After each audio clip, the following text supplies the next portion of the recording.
Having an emergency blanket and a first aid kit is also quite useful. It's a big just in case, but an emergency blanket might help you stay warm or sheltered from rain and the elements in case you're stuck in your vehicle or in transit for a long time and you or your family members get uncomfortable due to the climate, and whether it's too hot or too cold. So it could be useful, and it doesn't take much space at all. All right, where are we? We are at number 4. If you have any vehicles, hopefully your tank is full or at least half full. So that's a tip for those of us, I raise my hand here, who do not like to go to the gas station very often. But it is very useful to top up your tank ahead of time. And when you are when you have less than half a tank full of gas, it's just a good idea to top it up because you never know when you're actually going to need it. And in the case of an evacuation, you might need your vehicles. So make sure all your vehicles have enough gas in them. What else did I want to say about vehicles? I think that's self-explanatory. Number 5, important documents. Make sure that you have all your important documents with you. Your purse should have your driver's license, your ID. And you may have a pouch that has all your important documents. A folder, a pouch, doesn't matter. So our family, we have actually a fireproof pouch, supposedly fireproof. It's probably big like this. And in it we have all our birth certificates, passports. We have birth certificates, passport, insurance documents, deeds of trust, any document that proves that you own your home, that you own your vehicles, that you have insurance for those things, should all be in the same place with your birth certificates and all that. In this pouch of documents, I also keep my irreplaceable items, and that's my point number 6. Irreplaceable items for me are the analog photos and photo album from when I was a kid. The photo albums, I love photos, and I am still analog in some ways, but I have a lot digitized already. But some photos from when I was a kid are not digitized yet. So they are with my important pouch of documents. What else did I bring? Yes, in my point number 6 of having irreplaceable objects, and that's together, it's also for me memorabilia and heirloom jewelry. So I have in this little pouch my most valuable jewelry, like my engagement ring and jewelry from my grandmas and great grandmas, that is irreplaceable. Regardless of whether it's valuable or not, it is emotionally valuable to me, and it fits in this pouch. So basically, I have all my important documents, my important analog photos, and heirloom jewelry all in the same place with a little bit of cash and all the cards. Don't have a lot of credit cards, only have a debit card and a credit card, which I never use, but that's all this stuff is in the same place in my home in this pouch. Number 7 is take with you your phones and chargers and technology, basically. So I'm going to show you basically all of our technology fits in this rather cute little basket. It has a family laptop and it has all our chargers, external hard drives, headsets, and all this. In our home, it all resides in this one container, so that I'm back. So that when we need to leave, it's easy. We just grab the container. It's got all the technology, all the wires, cables. It's all there, and it's easy to do. So, guys, this is probably the most valuable items. I hope I'm not forgetting anything here.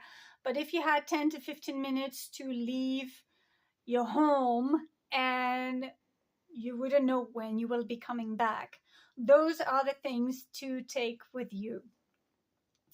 And that's I want to bring the pro home organizer tip, because I'm a home organizer as a profession. I do this for clients, not just for myself and my family, but also I get paid to do that. Each category of object needs to be together. It makes your life so much easier in general in the day-to-day, but particularly when you need to make sometime a life or death kind of decision, not necessarily life or death, but more like survival of what is really essential. What do I really take with me in a pinch, like an evacuation order? So, for example, for me in my home, all the important papers, memorabilia, heirloom jewelry, important documents are all in the same place in my home. Same with technology, all in the same place in my home that you can easily grab. It's all contained in, well, a basket, a container, a crate, a folder, doesn't matter, but it's contained and ready to pick up and go. And the other category is water, food, and important medication. All of this in your home should be more or less in the kitchen area, kitchen pantry area, so you can grab those foods and a gallon or 2 or 3 of water and your important medication. Of course, with you might take some toiletries if you have time, but 10 to 15 minutes can go really quickly. So if you are organized ahead of time, it's going to be very easy for you to pack and go in a pinch. Now, let's move on to something less, maybe less triggering and a little bit more easy, in a sense that most of us will have more time to make decisions about what to take with us or not. And that was our case. We knew the situation was getting worse at the end of, towards the end of Monday. And we knew we probably had a few hours or maybe even a day or 2 or 3 before we felt the need to leave our home. So what else did we pack that was maybe not as essential, but other objects that were nice for us to bring with us? And so for that, basically, I asked myself 2 questions. Number 1, if my house were to burn down with all its belongings, all the furniture in it, and I needed for me and my family to restart my life somewhere else, that's like a very serious question to ask yourself. But what are the objects that would make the next step a little bit easier. And let me so I'll share with you what I took personally and what my 9-year-old son took as well in terms of objects. So that was the first question. If my house would burn down, what additional objects would I want to have with me that would make my next my rebirth or renewal or starting a new life somewhere else a little bit easier. And the second question I asked myself is, if I was without a permanent home for a while, because if your house burns down to the ground, it's going to take a while maybe to feel settled again, to get the house rebuilt. You might have to live with your in-laws for a little while. You might have to relocate in a different area where you have a job. So yeah, it's really hard to tell. So the second question I asked myself was about the kind of clothing that I would need. It's a bit less essential because clothes are replaceable. But I asked myself, what would be the essential clothing that I would need, as opposed to take my entire wardrobe with me? What can I pack in a suitcase that would allow me to be dressed for 12 months or so? But let's go back to question number one, the nice objects to have in case everything got destroyed. And for my son, he took his 2 favorite teddies.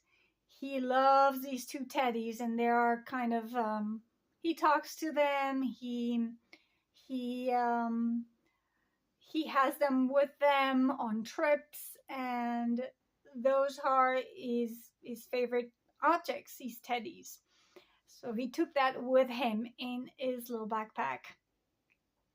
And he also took his baseball gear, his mitt, his gloves, and his balls, because he loves baseball. So for him, those were his most valuable objects to take with him, and activities that he would want to keep on doing regardless of whether he had his regular home to do it in. As for me, I decided to take different kind of objects than my 9-year-old son, and I'm going to show you randomly in no particular order. So important objects included for me this Native American flute that is handmade locally by a person I know, and it is of great value to me. It's beautiful, it's handmade, and it's one of those objects that I would be happy to have with me in any kind of dwelling, and I get to play it, and it's beautiful. So my Native American flute, and with that is this Navajo drum as well. It's decorative, it's beautiful, and I use it in drum circles, and I just looking at it brings me some joy. So those are definitely yes for me. Something that I would not live with would be my trusted journal. I always have a journal, and I like a fountain pen. So these are essentials for me. So yeah, I took it with me in my to-go bag. Something else that I really wanted to have with me out of all the books, and I don't have that many books in my library anymore. I only keep reference books, and everything else I borrow from our local library, which is fantastic. But this book is essential to me. because it has all of the plants that I'm studying, all of the plants that I make teas and ointments with and tinctures. So my knowledge of plant is important, and I've got notes in it as well. So it is my reference guide, and with this one book, I can redo my entire what do you call it, apothecary or local pharmacy with the local plants. I have the tools, the knowledge is here. Some of the knowledge is here, but I love this book. I've used it a lot. As I mentioned before, you know, my heirloom jewelry and wedding ring and things that I don't want to let go of. Also to decorate my home, if I only had those objects to bring with me in my car. This is this gorgeous amethyst that was a gift from my mother-in-law. I love it. It's beautiful. Shiny in the sunshine. It's gorgeous. So I decided I would be happy to have this in my home. And this is a quartz crystal that I think is beautiful. I have more crystals in my house, but these are the only two that I would really take with me. And that would be actually enough. So I've realized every other object in my home can go, and I would be okay if they were not in my life anymore. I think, oh yeah, something else that is kind of funny from my kitchen, the only cookware that I would take with me would be this little mocha pot that makes excellent Italian espresso. I love my Italian espresso in the morning. It's really a pleasure for me. I don't need the caffeine. I can do decaf, it's not a problem. But out of all the vice that a person could have, or all the addictions that a person could have, this is my one little addiction, is to have high quality coffee. I don't need to drink it all day long, but just in the morning, my cup of coffee in the morning feels really wonderful. I drink my coffee outside usually, regardless of the weather. Looking at the sun and nature around me, and it's a moment of bliss and solitude for a few minutes. I love it. So this comes with me, and I've had it for years, and I hope it lasts a very long time. All right. One other additional item that I took with me as an object that I really love is this wool Pendleton blanket. It is high quality blanket. It's gorgeous. It will keep you warm. It's one of those things that is well made and decorative. It's just gorgeous. So I thought, hey, if it fits in the car, I take it with me, and it did fit in the car. I want to bring up this extra object, which I think is super important to have in our life, is to have a high quality sleeping bag. You don't need, or I don't need 15 different blankets in my home to be warm. Essentially, I need just one good blanket or sleeping bag per person. This can go to 20 Fahrenheit degrees, which is -7 Celsius, which means that if I didn't have any power in my home in the winter and it's snowing outside and it's 20 degrees Fahrenheit, I will be okay. I might not sleep extremely well, but I will survive.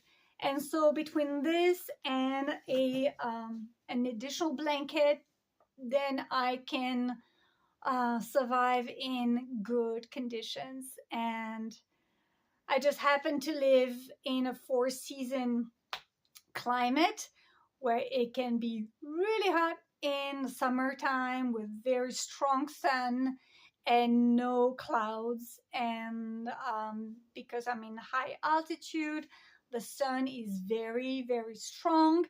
But at the same time, in winter, there can be blizzard. It can be 20 or 10 degrees Fahrenheit, which is kind of cold. It's -7, -10 Celsius degrees, definitely below freezing, and definitely you don't want to not have the right kind of protective gear in this kind of weather. So a good sleeping bag is, to me, essential. All right, guys, I think this is it for this video. Now you can tell there's two different kind of situations. The situation where you need to leave your home, evacuate really quickly. You don't have too much time.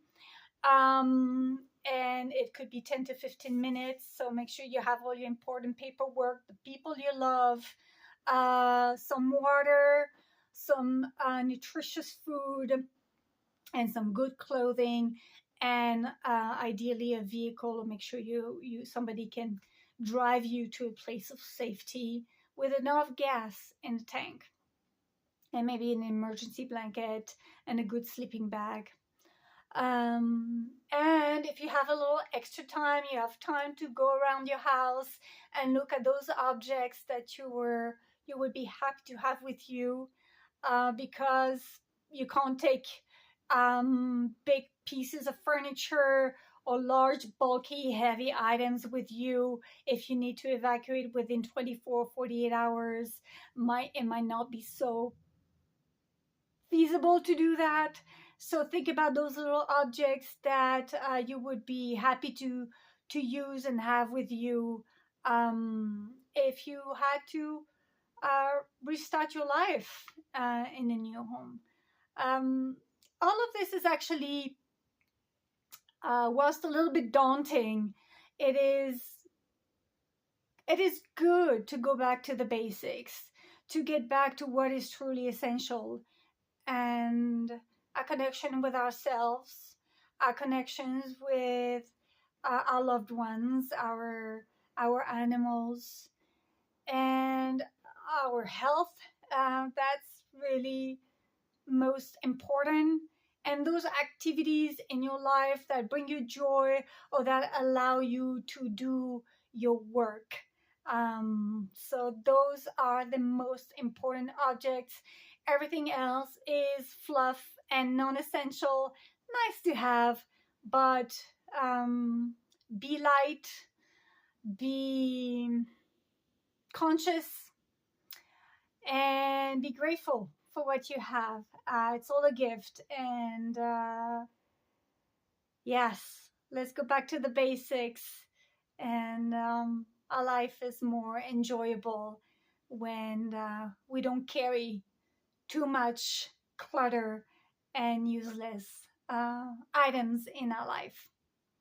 Thank you very much for following me. This has been a long video, but it's one of those things. It's not every day you get to evacuate your home and to learn some lessons in the way, to learn some along the way, to learn lessons along the way. So hopefully this was useful to you guys to open up the perspective on how to live more lightly and freely, and with the items that are really most useful to us in life. Bye.